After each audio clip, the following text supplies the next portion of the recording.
The working class just got screwed bad. The tax benefits go to people who are making $216 an hour. Or more. Or more. Crazy amount of money. To do what? To have more unmarked men kidnapping people in the streets. Yes. The workers of America have no idea how powerful they actually are. No clue. If they're united, they have no idea how powerful that they are. Yeah, just watch the movie A Bug's Life. Realize the power you have with the people around you in organizations around you.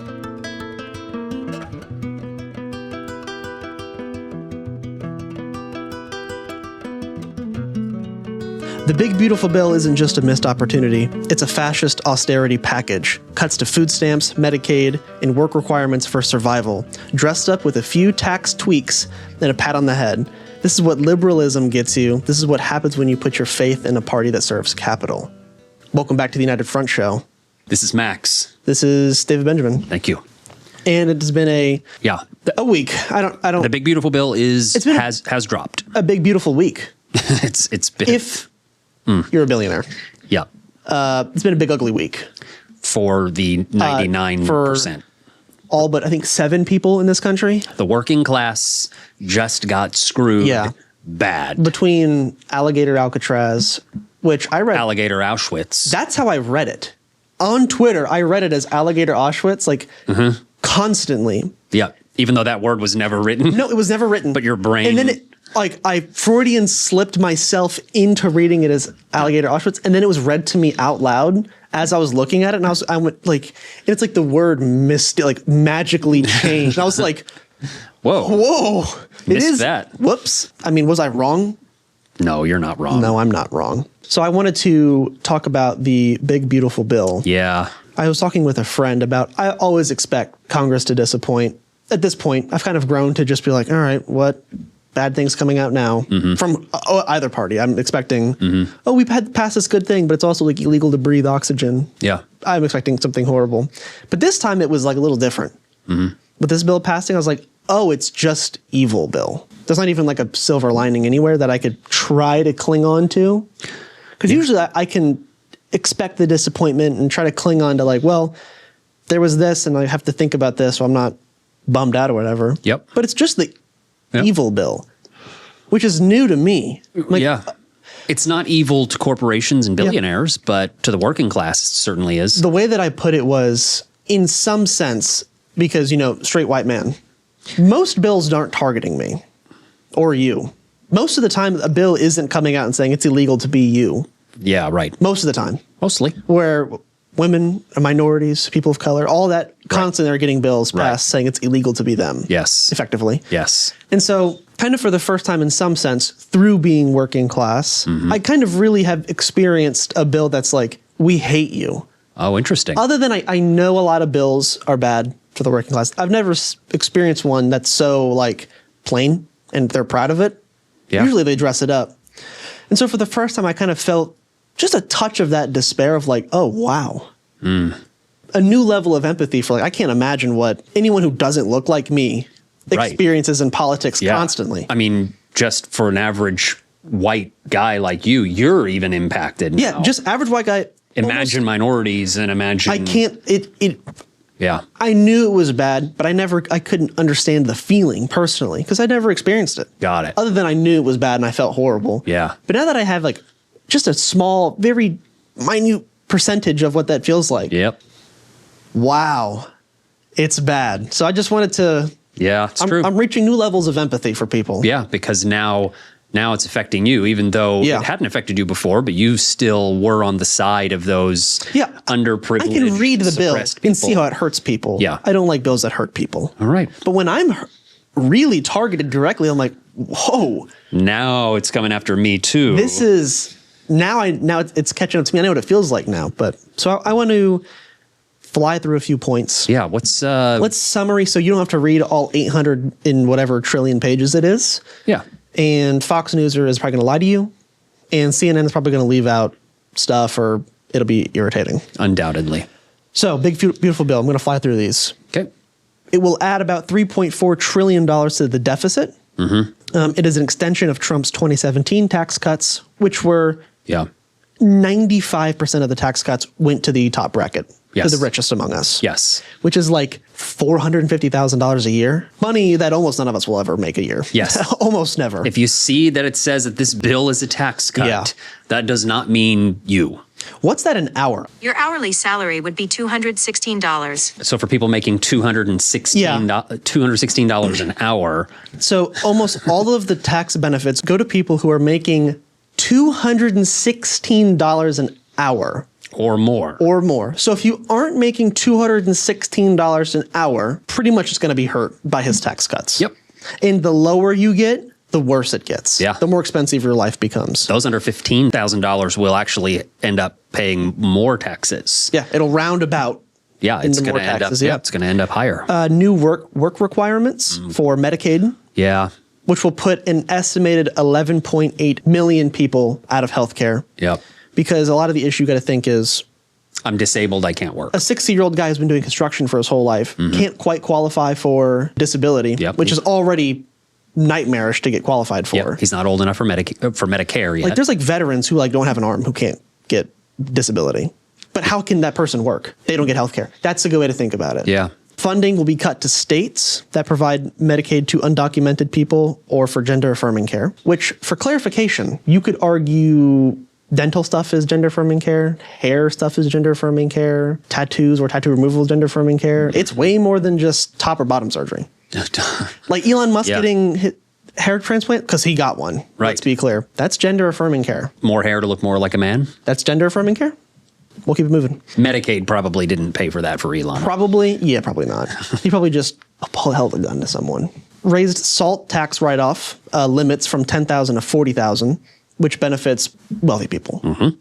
So that's your state taxes. You can write off the federal government. All that really is going to do is help people who... So the more state taxes you pay... The more you can write off. The more you'll be able to write off. Yeah. So less again, money... It doesn't affect you. Less money going to help, feed children.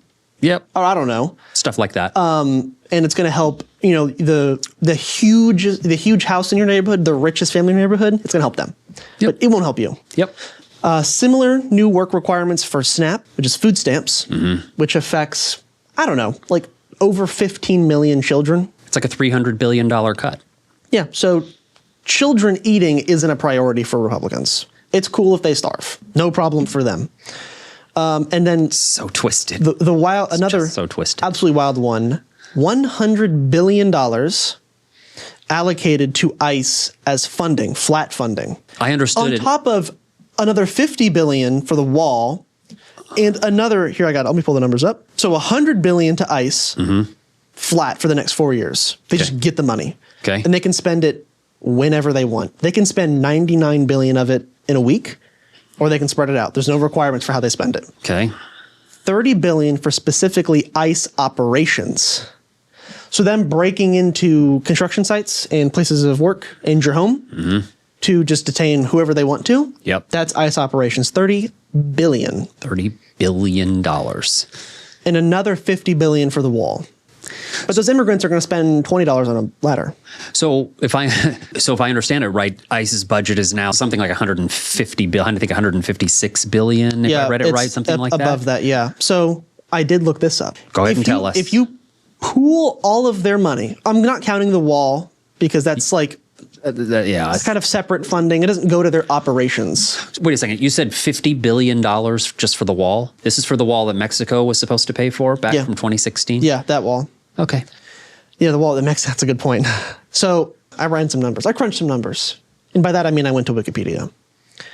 So if you take ICE's new budget and you, assuming they spend all of it this year, which is very well possible, or within 365 days. Is that $100 billion per year or $100 billion total till September 2029? There's no regulation to when they spend it. Okay, I understand. They could spend all of it this year if they want. Okay, I get Which they're likely going to spend most of it. Well, they're burning through it. That's what I'm going to say. I'm imagining Trump is going to want them to spend a ton in the next 6 months to 12 months. Yeah, probably. I would imagine. So they can get everything done. Yeah. And you don't need, so. Yeah. So you take ICE's whole budget and let's pretend they spend it in 365 days. That would make them the fourth largest military in the world, behind the United States, who spends $1 trillion now, thanks to the big, beautiful bill, China, and Russia. And then it would be the Immigration and Customs Enforcement Agency of the United States. Would be the fourth. Fourth largest military in the world. If I'm not mistaken, the ICE budget is now larger than the Marine Corps, the FBI, the DEA, ATF, the CBP, the Secret Service, U.S. Marshals, TSA, Coast Guard, and Space Force combined. Yeah. It would be the largest national agency. So not including our military, like an agency that operates in our borders, it would be well the most funded. I was shocked by that. Yeah, it's insane. And so it's 3 times bigger than the Marine Corps. Well, the United States Marine Corps. Yeah, the Marines. So if we take all of their money and we split it equally among 4 years, which that's what the funding is, about 4 years. Yep. So if we divide it. 40 billion a year. 40 billion, okay. That puts them 11th most powerful military in the world. What a ridiculous. Which puts them ahead of, I'm going to ring a few nations off. Turkey, Canada, Australia, Italy, Poland, Israel, and South Korea. Brazil, Mexico, Taiwan, Sweden, Norway. That's if ICE spends it judiciously. If they divide it 4 years, it'll be the only around the 12th biggest military in the world. This is crazy. Such a crazy amount of money. To do what? To have more unmarked men kidnapping people in the streets. Yes. Masked, unidentified men in unmarked vehicles and vans. Yeah. Pulling up and ripping people out of their loved ones' arms. To afford to do this, to kidnap brown people, because that's the policy. Are they brown? Get them out. They're going to have to kill children and old people to do so by getting rid of their health care and their food stamps. This is going to be an ugly 4 years. To polish the whole thing off, billionaires don't have enough money. No, they don't. Guys, they don't have enough money. Elon isn't making enough money. He needs more money, guys. Do you understand? He's Tony Stark. He needs more money. Yeah, all the billionaires need more money. Yeah. So, I don't know. I have no more analysis. This is insane.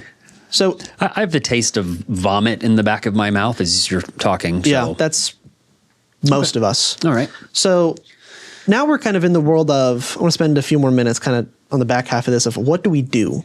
What is to be done? Yeah, so the bill is passed. It is written into law. It has been signed by King Trump, and it is now on the books, and presumably parts of it are going to go into effect, essentially immediately.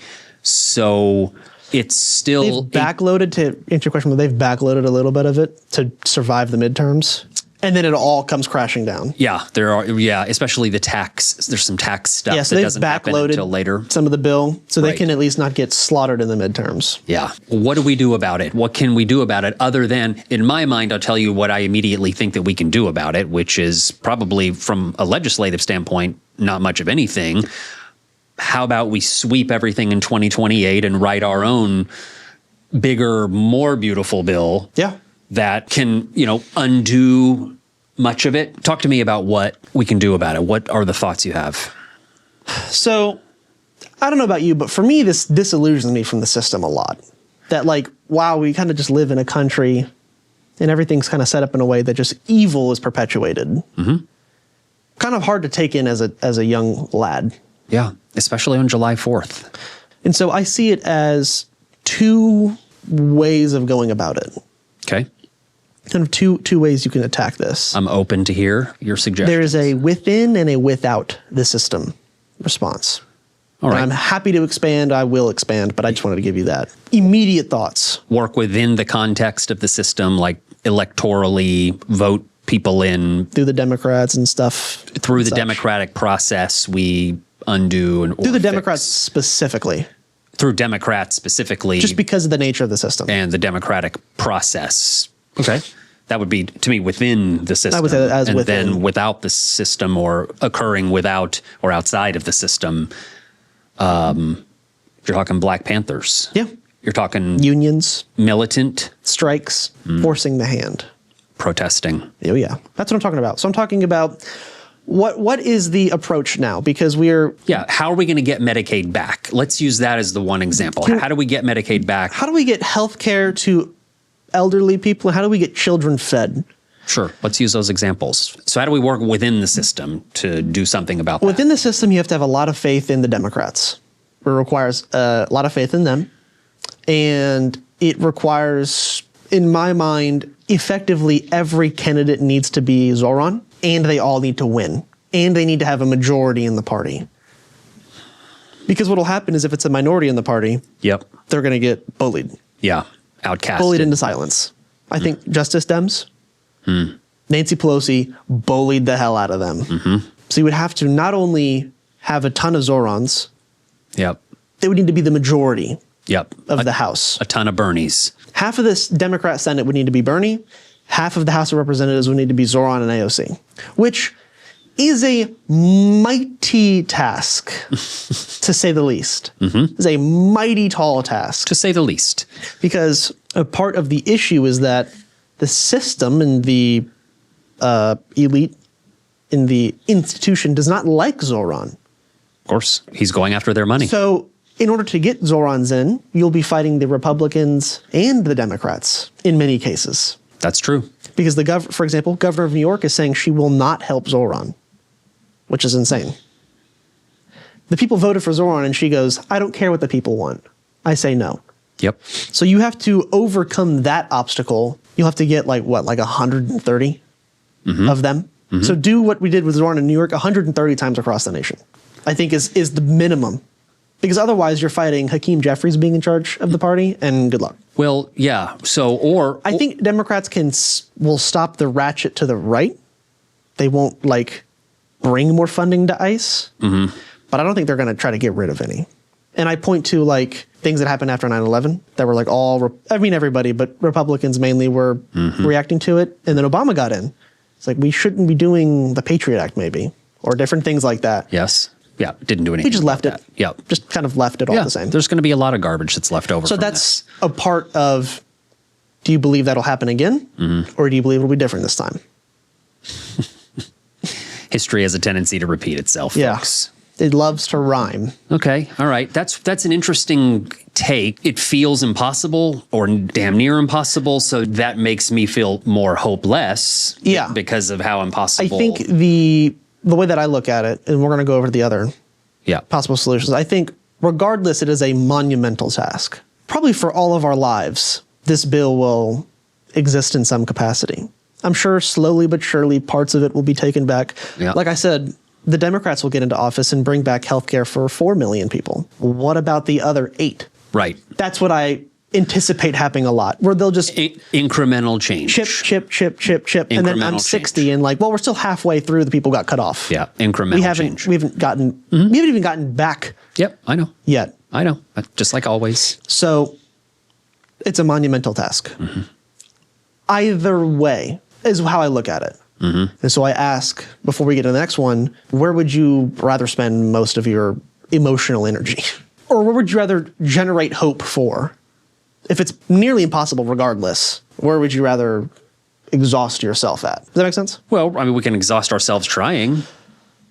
Regardless, we're trying. We're going to have to. So this is the without the system. Okay. So I'm thinking unions are not within the system. Strikes are not within the system. Yep. Community organizing is not within the system. Yes. Anything that isn't protesting is not within the system. Things of that nature. Using organization and organized people to put pressure on the mainstream system. Yes. Which has been effective for, I don't know, ever. Yeah. Pretty much. It's a protected right. I'm glad it's there. They've been doing it since the Roman times. So the question is, would the Trump administration give a damn about any of that, at least through 2028? Obviously, after that, who knows what happens. But so you're saying that we should be doing more outside of the system? Yes. And I probably could make the argument that the crazier that these bills get, the more that people's lives are impacted. I mean, if you think that like ICE is an example, they've tripled the budget of ICE. So you might think, well, that might triple the amount of raids and kind of the madness that's going on, just as an example of that. Obviously, the Medicaid impacts are going to be felt very quickly, once that's all in effect. And so that may not affect you or me or them specifically now, but probably somebody that it will affect. It will get to you eventually. It's really going to start to be felt. If you haven't already felt it, you're going to start. So it seems that will stir up the people even further. Yes. And we may protest louder and the numbers may be greater at these, marches, and, union leadership may try to push back a little bit more if they can. The UAW president, Sean Fain, wants to do a general strike, for example. He wants to take all the automotive adjacent unions and just everyone leave work today, which would be a few million people, and the entire nation would just stop. Yeah. I don't know if everybody's aware of what that would do to us. A lot of things would grind to a halt. The nation would just immediately halt. UAW is like planes, airports. Yeah. That would also stop. Yeah. Imagine if planes stopped. Manufacturing in general. It just stop. A lot of trucking would stop. You imagine if the truck stopped and the plane stopped? The nation would... Yeah, it would be... immediately catch on fire. The workers of America have no idea how powerful they actually are. No clue. If they're united, they have no idea how powerful that they are. Yeah, just watch the movie A Bug's Life. The bad guy, the cricket... the grasshopper, says if these ants knew how powerful they were if they worked together, we wouldn't be in charge anymore. If Pixar's making a movie about it, it's pretty simple and you can probably understand. God bless Pixar. If it's a kid's movie made by Pixar, I think you can grasp the concept too. Yeah. I mean, open up Wikipedia. You can look up several times. The U.S. government bombed a strike in West Virginia. They bombed U.S. workers out of World War I airplanes. The only time the U.S. territory outside of Pearl Harbor was bombed was our government bombing our own citizens. There is a story about that. Because they were upset that they, were getting paid like 3 cents for working in a coal mine.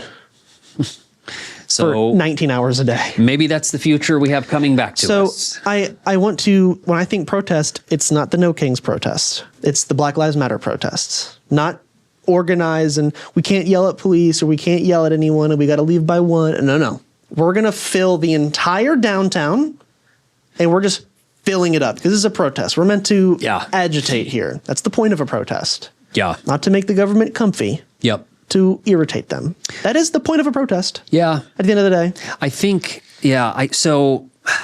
going on strike, it'll cripple the nation. It'll make your groceries super expensive. Yeah. It'll make your grocery stores empty. Yeah, going on strike, like a general strike among general all strike workers. is how you get a president removed from office, by the way. Yeah, you want to get Trump out of office? 4 million people go out on strike. That's how you do it. Yeah, so it would mean that we, the people, would have to decide that we are willing to suffer for X amount of time to let the system grind to a halt. Mm-hmm. So the capitalist interests, the corporate interests realize that we mean business and they're going to have to concede on so much of this that they've taken from the people. So all the good things that you experience in life around work and certain things that you have through the government were not given to you because they like you. It's because people 100 years ago took it. Yeah, they your fought 8-hour for workday, that wasn't given to you. That was taken. Because you used to have 10-year-olds. It was fought for. You used to have 10-year-olds working next to massive open gears for 16 hours a day for a quarter. And the people said, actually, no more. Yeah, that's not okay. And risked their lives. Many got killed. Mm-hmm. And now you have an 8-hour workday and a minimum wage. Mm-hmm. So it brings me back to the same point, and my question becomes, I just don't know that things are bad enough yet. Yeah, that might be true. This bill will enrich the billionaires. Yeah. The ultra wealthy. That's it. That's the bottom line. This one is going to... And it purifies America to a certain extent by attempting to get rid of brown going to be pushing it way too far, particularly with SNAP and the Medicaid cuts. Yeah. Because it's no longer like arbitrary tax cuts. It's like the thing you buy groceries with is gone. Yeah. You know how you're getting your medicine right now because you're sick? It's gone. That's a totally different level of real. But that'll only work if the people that are losing their benefits recognize that the reason that this happened is because of Trump. Because if you watch Fox News, which is all that those people watch, they are unaware. They are 100% blissfully unaware, unaware that if they lose food stamps, for example, if they lose SNAP, they're going to see some headline or hear some kind of a talking head that says that it's, the libs and the Democrats that have caused this to happen. And people are just going to believe it because there is no penetration of any media into the people on the right. There's only one news source and then crazy stuff around it. So it's either the stuff that's even worse than Fox or Fox News. And that is all that people see. Maybe we spend our time radicalizing the Democrats. Because some of them will be like, I don't want to do strikes or I don't want to aggressively protest. I'm like, well, but it's that or all those poor people die. Take your pick. Until we have a better messaging machine, the only thing that's going to happen is if, the Democrats radicalize enough and they're able to convince X number of workers to strike, or they're able to convince X number of, hold on, let me finish. Or they're able to convince enough people to, hit the streets or to clog up the streets in Washington, D.C. or whatever that it is. The only thing that's going to happen, or the main thing that's going to happen, is that Republican voters are going to watch Fox News, and Fox News is going to tell them these crazy Dems are trying to, halt government, and they're trying to screw up the system, and they're crazy, and they're just going to blame everything on the Dems. And until our messaging machine, like what Zoran started, or what maybe Bernie is working on, right? Until that messaging machine is more cohesive, more unified, more effective, I feel like many of our actions that we could take, that we've discussed, will fall flat or be ineffective or even be weaponized against us. Like Kat Kamak in Florida had an ectopic... That's my rep, by the way. That's your rep. Had an ectopic pregnancy, needed to go, I think, to Gainesville, UF. That's, I think, where she lives. And they turned her down. And they said, we're not going to, give you an abortion, even though you might die because of this. We're not going to do it because we're afraid that we're going to be arrested in Florida. And she blamed the Democrats and the fear-mongering that Democrats, even though... She passed the damn bill. It's a law. Well, it's a state law, so she didn't pass a state law bill, right? Oh. But she would endorse it. And so it's that kind of blatant lying that they're okay doing, that the right, that Fox News is okay doing. Their politics is lies. I don't think that our messaging machine is cohesive enough yet to counteract a party full of narcissists that are absolutely okay to blatantly, flagrantly lie to the American people. So I don't think that things are bad enough yet, although they could be. I understand the point of that, that it's going to be getting worse. And I don't think that the Democratic, liberal, progressive, whatever messaging machine is cohesive enough yet. Nothing compared to the media machine on the right and how cohesive that is. So that's my take. So then I bring you right back to so it sounds like you don't think the current liberal Democrat approach, the within the system, is going to work. That's what you're saying. You're saying that the Democrats aren't going to be able to cohese and get votes. No, I don't. I don't think either. But I do think one thing is possible. Also ideologically stuck. Like I get it. I think ideologically and through their donors and the money, like at the end of the day, they can't believe in anything. At the end of the day, everyone, they care about their money and their donors. Okay. This is Democrats we're talking about. When we mainstream elite Democrats. We talk about insider trading. Who is the mascot? It's not a Republican. It's Nancy Pelosi. Yeah. A Democrat. Okay. Yeah. So this is both party issue. Totally. So yeah, it's a uniparty. They're happy with letting gay people have their rights. But the moment the workers want to have more rights, whoa, that's not okay. We can't do that. The moment we want to make healthcare more accessible, whoa, what's too expensive? We can't do that. Another $1 trillion to Israel. Both parties co-signed, by the way. So that's working within the system. They're ideologically stuck. They won't let it revert to or change to a better thing. And that's where without the system. That's where that gets you. The U.S. has don't let them lie to you. School doesn't teach you this, an incredibly rich history of strikes, protests, fighting back. Very much so. And I'm not even talking about the revolution. I'm not talking about that. No. I'm talking about like 1880 to like 1920, like 40 years. Yeah. Like we were globally recognized as like, those Yanks are insane. They're going to fight everyone to get their rights. Yeah. I mean, 100 years ago, women couldn't vote. Women couldn't vote. So, I mean, these are rights that had to be fought for. Yeah. I mean, blood was shed. Civil rights. 1921, Battle of Blair Mountain. Battle of Blair Mountain was the largest labor uprising in U.S. history. 3,000. So the Bernie song, "Which Side Are You On?" He used that for his campaign. Was about this event. About 150 people died. 100 of them being workers. The U.S. Army was called in. In the U.S. Air Force that was bombing Germany in World War I, bombed coal miners in West Virginia. Wow. And guess who won? The coal miners. Of course. So the U.S. has a extremely rich history of protesting, fighting back, demanding their rights, not rolling over and taking it. There's nothing different today, other than the propaganda teaches you to be complacent. They saw injustice and they said, you know what? We're going to get what we deserve one way or another. And they didn't vote their way into these things, by the way. I want to teach the people to not be afraid.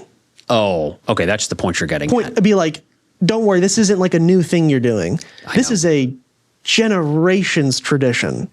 You have to be able to recognize that, like, hey, are things bad enough yet? You need to recognize, like, look for organizations around you. I promise you there is work being done all the time. I know. All the time there's work being done by good people around you trying to help your community. Find them, talk to them, join those organizations. If there's a union around you for what you do, reach out because they will help you try to unionize your workplace. And it will bring you whatever dues you have to pay, you're going to get back 100-fold in wages. So I want people to recognize, I don't think we should just hand the government to the Republicans. I'm not taking that position. That would be double bad. But I don't think you should be doing, I voted. That's not what you should be doing. Although if you haven't voted before, I'm happy to at least to take your vote. Yeah, I mean, vote for the candidate who's not going to kill children.